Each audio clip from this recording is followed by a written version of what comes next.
Alright, good afternoon, morning, evening, top of the morning to everyone. This is Josh. This is everything for educational purposes. Let me just get that out of the way. Today it is January 15th, 2022 at 9:49 a.m. Eastern. This data that I have here in front of me is actually from Thursday, the 13th of it's 1 day old, but still very useful nonetheless. So I'm just going to go ahead and jump into a couple of things that are happening right now with the stock market. First thing I want to do is we're going to go here and just go ahead and take a look at, let's say, just look at the Nasdaq. All right, specifically the NDX, because I want to talk about the Nasdaq 100 contract and what's been going on over the last couple of weeks here. Why has the stock market been going down quite significantly, especially when you compare it to, let's say, the Dow and the S&P 500. We can see over the last month, NDX, this purple line, has fallen 1.9%. It relatively outperformed over the week, but year to date, it's down 4.3%, while all the other major indexes are doing significantly better. Over the last couple of years, you can see that historically, NDX far outpaces its peers, especially over the 5-year period, 1 year, 2 year, and so on and so forth. But for whatever reason, year to date, we're getting this massive divergence. And so the main thing is that everyone's saying that there's this value trap where the traditional game on Wall Street is that you were able to invest in growth because of low interest rates and growth rates. The PE multiple would expand and all this free money. That's now coming to a close, and the reason for that is because the Fed needs to curtail inflation. I just want to touch on a couple things. First thing is that the inflation, when you get that CPI and PPI print that are both high, especially with CPI north of 7, that's also coming off a low base. You have to understand that the input values, such like one of them is like crude oil, and so you say, okay, well, what was crude oil a year ago? 50. Now it's at 80. So you think to yourself, year over year, inflation 7%, but crude oil, which makes up a component within CPI, is up like 60%. So you have to understand that there are some certain outliers that are really drawing down the averages. And Albert Einstein said it best, that there are 3 types of lies: lies, damn lies, and then statistics. And so the whole purpose of statistics, especially when it's applied to finance, known as like econometrics, it's basically the application of inferential statistics, where we're taking a sample size and then extrapolating that and using that as a sort of confidence to predict what we can or cannot do. Because to use the entire sample would just be a little bit misleading, because markets have clearly changed, especially in recent memory. So we want to kind of have a recency bias. And that all being said, let's just go ahead and jump into the numbers. So first I want to say, look at the divergence, especially with the value stocks only down 0.5%, whereas those Nasdaq growth stocks are down 4.3%. And what I really want to touch on is when we look at the peak to trough, right now the entire stock market, or the NDX, also the Nasdaq futures contract, is down 8.17%. And so when we look at the largest companies within here, let's just go ahead and select all 100 and have some information in here. The total market cap or value of the Nasdaq index is 18.9 trillion, almost $19 trillion. And we can see that Apple is the largest, but everyone has been saying that these mega cap tech names are actually what's holding the market up. That's not true. The market's down 8.17%, but from peak to trough, we can see that 7 out of the 8 largest, or 6 out of the largest 7 names are actually down more than what the index has been.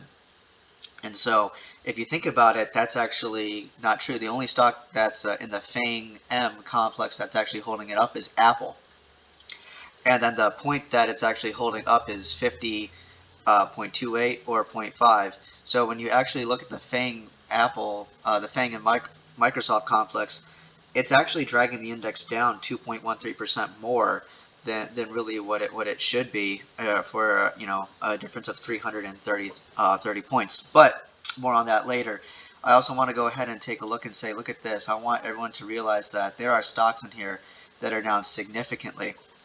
So when we look at all the stocks here in the index, it's very obvious that right away we have Peloton, which is actually coming out, but we have Baidu, Zoom, DocuSign, Moderna, Baidu, PayPal, Crowd, Team, Lucid, JD, the list goes on, where stocks are down significantly. So if you look at stocks that are in a bear market or 20% per more, we have this significant rolling correction where now 40% of the 100 or 40 out of the 100 stocks are actually down more than 20% from peak to trough. And stocks that have actually underperformed the index is 74 out of the 101. So I think that that's actually something that is extremely important to take note of. And then when you look at total stocks that have underperformed, we can see that 74 out of the 100 have underperformed. So the only stocks that are really holding us up are really these names right here. These, ADP, Versatech, Fast, Lam Research, Apple, AMAT, Cisco, Qualcomm, CSX, great company. And so the thing is, and then, so we say to ourselves, okay, well, stocks, all these make sense because they had to come down because, look at the PE multiple on these. Like this one's trading at 80 times, 700 times. But some of these ones, like Moderna, is only trading at 12 times earnings, and that one's down 57%. You have other stocks like Activision trading at 19 times earnings, down 38%.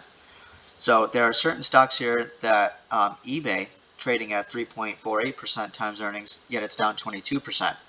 So some of these are clearly definitely some stocks that really, frankly, should probably not have gotten crushed as much as they should have. Next thing I wanted to go ahead and jump on is the PE weight. So if you think about, like, everyone's saying that the PE multiple on stocks is at an all-time high, and they are right, because the total index weight right now is 61.64 times earnings in growth names. And if we look at like Case-Shiller index, we can just even, probably easier just to go right here and look at some of these. Let's go Shiller PE index, where he measures the the rate. We can see that clearly. You looking at the surface of this, you can say, okay, it looks like the PE multiple on the stock market's a little bit high. It's at 38, and then when you look at the Nasdaq index, it's at 61. And so typically growth stocks do trade at a higher valuation than value stocks, however, because of that growth component. And then you can also increase that when you look at the 10-year. So if we also want to look at, let's just go ahead and drop another 10-year treasury yield. Let's just look at this one. CNBC does a really good job. Alright, so let's just go ahead and look at this. We can see that rates have come down quite a bit. So as rates have come down, we've also seen that this has gone up. Just the secular trend. Especially, let's just look at it at the last 5 years. As those have ticked up, we've also seen quite increasingly. This has also gone straight up, but it's also come down just a little bit if you look much closer. So take that all into effect, and you know that yourself that approximately for every 1% increase in federal funds, multiples come down by approximately 10%. Okay, that's fine, but the market's come down 8% while earnings have also grown. So that means that we've pretty much hit the right valuation, but you say to yourself 61, 64, or 61 times earnings, that's way too high, but let's extrapolate it, alright? So when everyone says that the PE is also being masked by large cap, that's actually wrong as well. So when you look at the actual representation, the PE weight here is 7.5, and the actual weighting on market cap is 14%. So Apple, even though it's trading at 30 times earnings, which is below the index, is actually not bringing it down the way it should be. So it's not being fairly represented. But what is then unfairly representing the index is Tesla, Booking Holdings, we have whatever company that is, Workday, and so there's four stocks here that I highlighted in yellow are actually artificially causing the index to appear at a higher valuation than what it actually should be. And to my note earlier about Albert Einstein saying that statistics are one of the other lies, let's just go ahead and take out the things that are, you know, skewing the data. So if we take out Tesla, let's just go ahead and take that one out. Boom. Oh, whoops. Select all. Let's get rid of Tesla.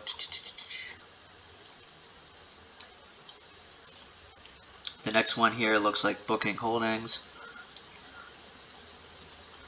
That whatever that M stock was.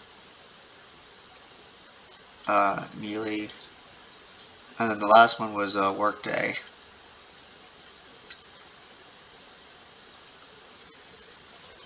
I don't think there was any more, right? Oh, this MN whatever.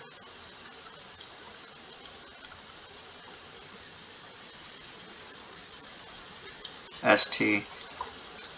Alright, so if we get rid of those outliers, we're actually trading at 32 times earnings. And that's the thing I really want to focus on. The Nasdaq index is trading at now 32 times earnings, X those outliers, and the actual S&P 500 trading at 38 times earnings. So growth is now trading at a discount to value significantly, and this 38.52 includes these big mega cap names like Apple, Amazon, as well as Tesla. So remember that. Think about that. So like these mega cap names like Apple, Microsoft, Amazon, Tesla, Nvidia, Google, Cisco that are actually trading below 30 times earnings or 34 or 35 times earnings, they're actually trading below this Case-Shiller 38.52 times. So if you take that into account, you see what I'm saying? Basically what I'm saying is that this number actually would be even higher if we were to take out the majority of the Nasdaq names, but 3% of the names in Nasdaq are giving it a bad rap. So if you really think about it, this whole value trade is really what I would consider to be a value trap, even using their own math. So just one thing I wanted to point out, I felt that it was important to bring up. And the other thing I also want to bring out is that everyone's saying that these high stocks are masking the problems here, and frankly that's not true, because if you add the FANG complex, it's actually bringing the index down 2.13% more than what it should be, just based on the peak to trough move that it's had relative to the index. So if you really want to look at what's killing the market, it's Nvidia that's killing the market, it's Amazon that's killing the market, and it's Microsoft that's killing the market. And what's fascinating is that these companies have fast growing earnings. Their earnings are misrepresented relative to their market cap, and especially for Microsoft might be a little bit too rich, but Apple actually looks like it could be trading the way it should be, because it's only down 5.8. But Google is kind of like a screaming buy right now. That one tells me right away that, hey, this stock it trades at a below multiple, even X these other ones. Google looks like a screaming buy. It's also come down more than the index. Facebook is a screaming buy, also misrepresented. Some of these other names that are misrepresented, that trade at low multiples, like this 127 Vertex, and it's rightly down less than the market. But then you look at like a company like Activision, which I think is probably one of, if not one of the best stocks to buy right now, as well as eBay looks very attractive, just on a relative basis. So does Ross. Ross Stores trading at lower valuations, and yet the stock has gotten clobbered even more than whatever this company is. I have no idea. They need to come. But then also the other thing is you have stocks like Peloton that's down 80%. That's going to get out with the old and new with the and well, they're actually taking an old stock and putting it back in the index. So these stocks that are basically dead, down 80%, that at some point will probably get delisted if it continues on the trajectory it's going. it's called that survivorship bias that everyone talks about. Copart, just happens to be one of my favorite stocks. It's trading at a slight premium. If this one gets down a little bit more, that'll be an attractive buy.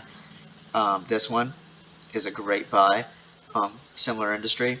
So I mean, there are definitely relative, whatever this company is, Kraft Heinz, I think, that's a screaming buy right now. So beneath the surface, there's been a lot of damage done to the market, and unfairly relative to a market that's already down 8%.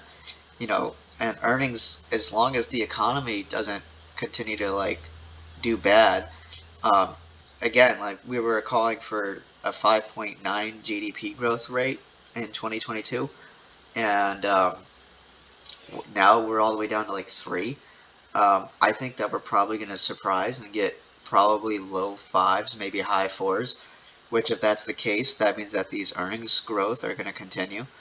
If earnings continue to grow, and now PEs are 10% cheaper, and we're already at a relative 30 relative to an S&P 500 at 38.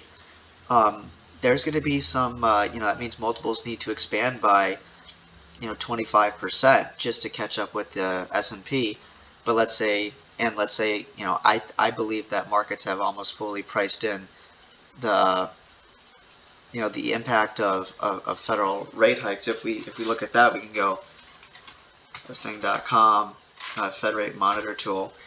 I mean, we can see, how much of markets already priced in with the earnings coming down. Great.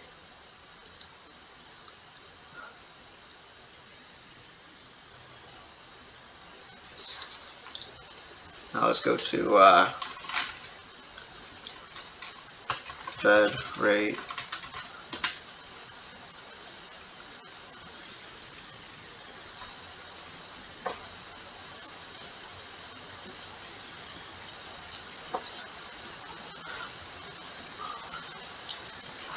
So you can see here, the range right now is that, the bid line is that they're expecting to increase interest rates, and that's I think very very obvious. Just looking at the forward guidance here, I mean it's very obvious that they're going to increase interest rates. Here we go. This is what I was looking for.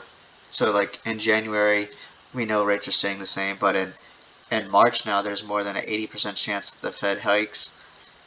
It's looking like May there's more than an 80% chance we're going to be at least 0.5% to 75 basis points. When you pull it out to June, there's now more than an 80% chance that we get at least 75 basis points. By July, it looks like we have almost an 80% chance of getting to 1%.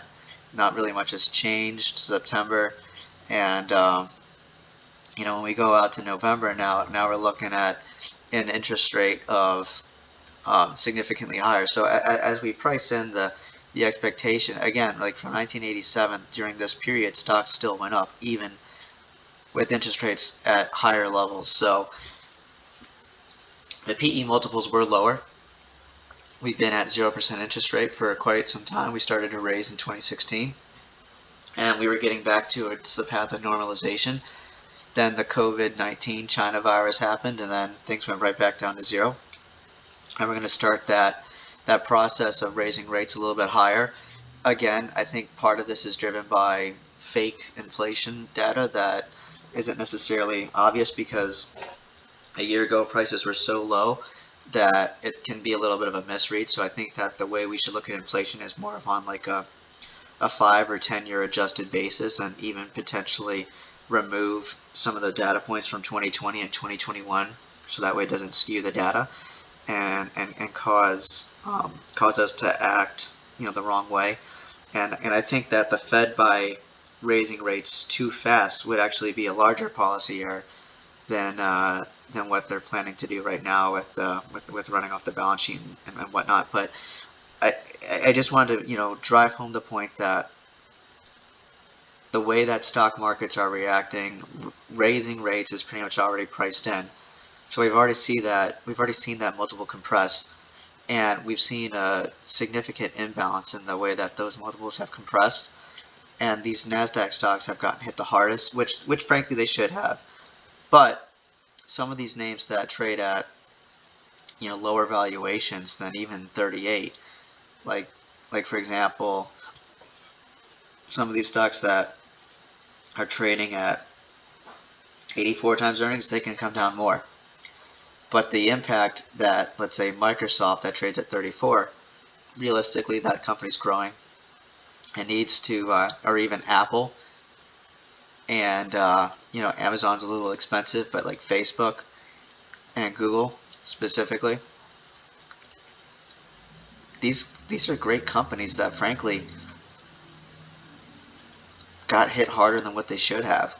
And like Comcast, Comcast is trading at 16 times, Intel's trading at 10 times. PayPal's a little expensive, but when you look at, Qualcomm is a little cheap, so is Texas Instruments.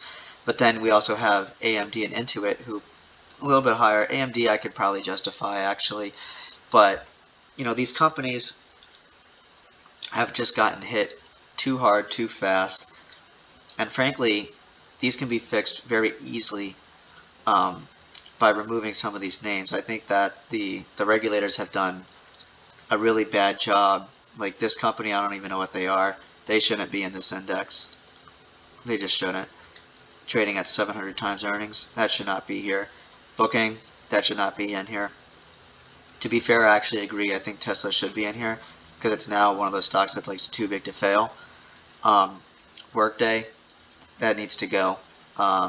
It's just it's just bad marksmanship by the regulators to maintain these indexes. But long story short is that these indexes, when you actually look beneath the surface, and when everyone says that these mega cap names are actually holding the market up, the truth is that's just a lie.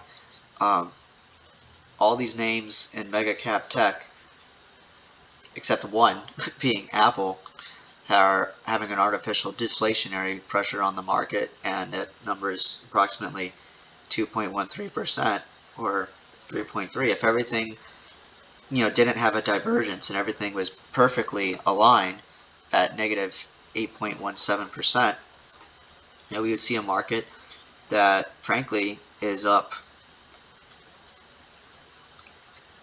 961 points from where it's at. So when you say, okay, 961 plus, this market should be frankly fairly valued at around 16,462, which if you guys are market technicians, that's right around where we had massive resistance in the charts.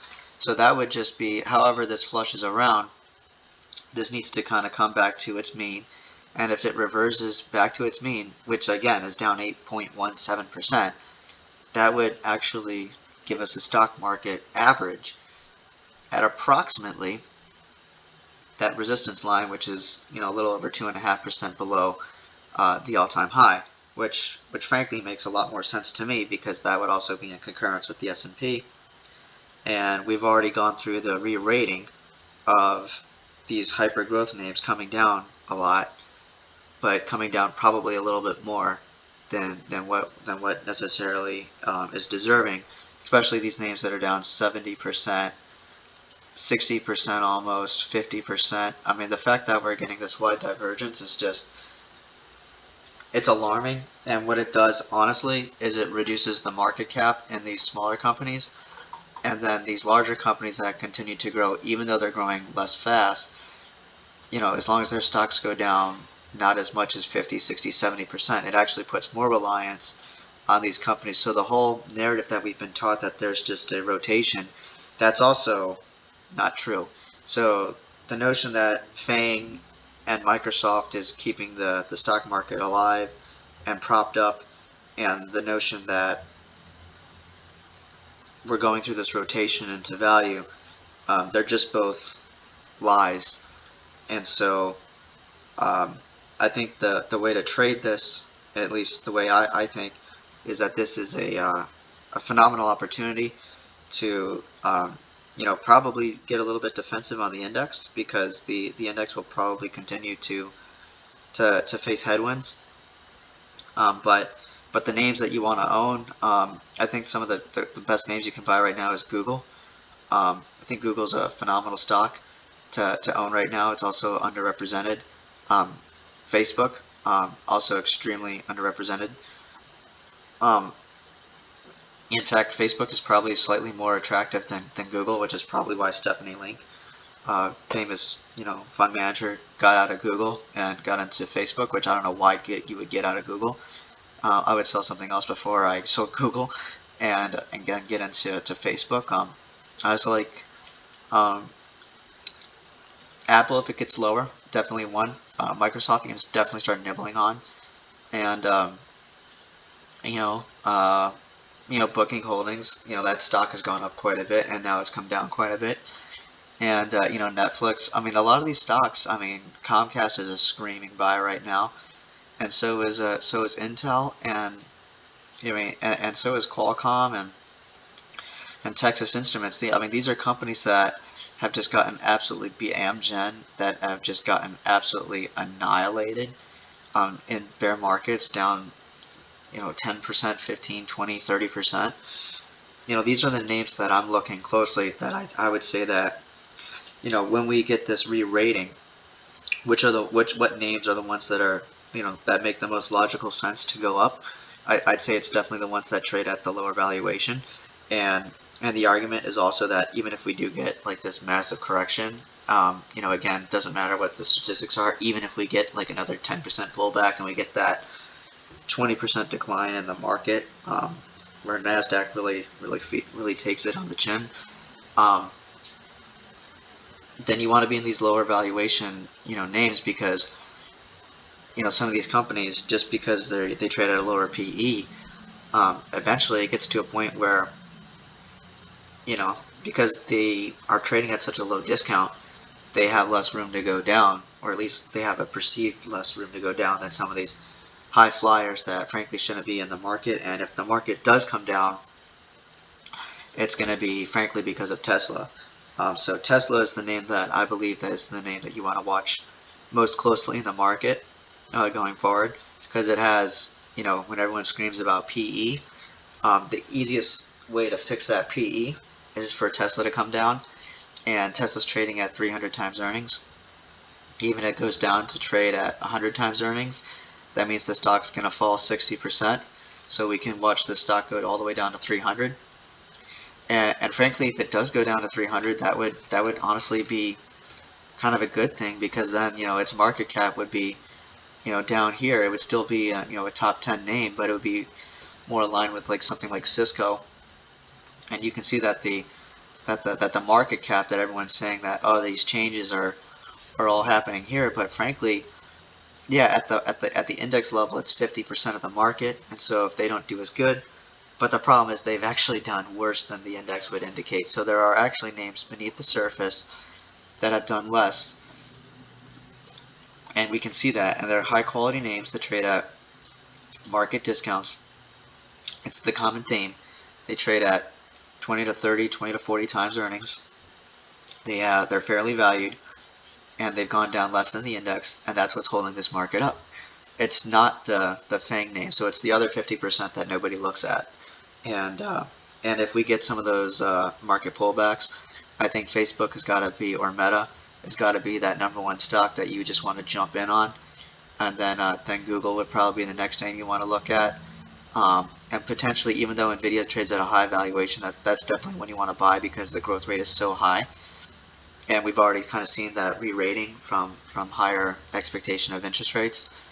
And even Adobe's, and Booking is a good one to buy. But the screaming buys are like Intel and Comcast, Costco trading at massive, even Netflix. Netflix just had phenomenal numbers. Pepsi's another one. Pepsi's trading near an all-time high. Qualcomm is another name you want to own. But again, if we really get things coming up, just use this as your shopping list and find these names that just based on the dynamic performance, that the dynamic being that moving pegged against this, knowing that, hey, if it's got an imbalance on its weighting based on a multiple, it's trading below, let's say, that 61, but if it's really trading below that like 31, if you extrapolate the 3 names that are, or the 4 names that are driving this thing higher, you can really start to lick your chops that, hey, this is a market that's really come down, and even if things do go well, then guess what? Then those, and we realize that, hey, inflation isn't as bad as we thought. The Fed unwinds its balance sheet, but market participants aren't going to price in, interest rates that are super, super high, because the way it works right now, if you think about price to earnings, it's about, I'm willing to pay, 30 years of earnings today. Okay. But the bond market is trading at somewhere between it was at like 110, but now it's trading at like 85 times earnings. So when you look at it on a relative basis, depending on how important cash flow is to you, if you can commit more of your investment portfolio to CapEx and strong businesses, as long as your thesis is that GDP is going to be above even the horrible 3% handle that we're looking at now, which I think we're going to get at least at a minimum 4. That could be a 30% increase on the surface, which would command about a 20 to 25% multiple expansion. And just based on multiple expansion, we could see that jump up, $3 trillion, so that's definitely something, or 4 trillion, I should say. It's just something that we definitely need to keep an eye on, and then if we also get that 3% growth on top of that, again, and then the market or GDP comes in at 4, we still see compression. We're looking at a market that's about 23% higher. So I'm targeting, from where we're at now, I'm targeting a 23% move higher on the stock market. And therefore, I believe that right now is a moment where you would definitely want to commit at least 75 to 80% of your capital invested. Because I don't think that those proxies, those assumptions that I put in are going to not be true. And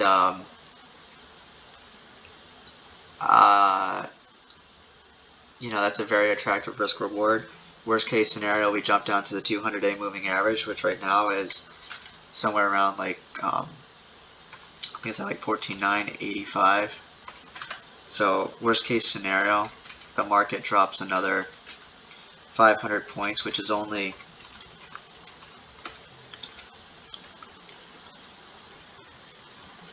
3.3% lower. So if the market does drop, I'd say at its current junction, like I said, 75-80% invested. If we come down to that 200-day moving average, at that point I would jump on the board and get 100% invested. Or if we see this number, come up, because we do see a rotation. Markets are rotating. This is kind of a proprietary thing that I've been creating, and markets are up on average 10%, 11% a year, and they hit all-time highs approximately every 10 to 12 trading days. So based on that, we're at 37 days without a new all-time high.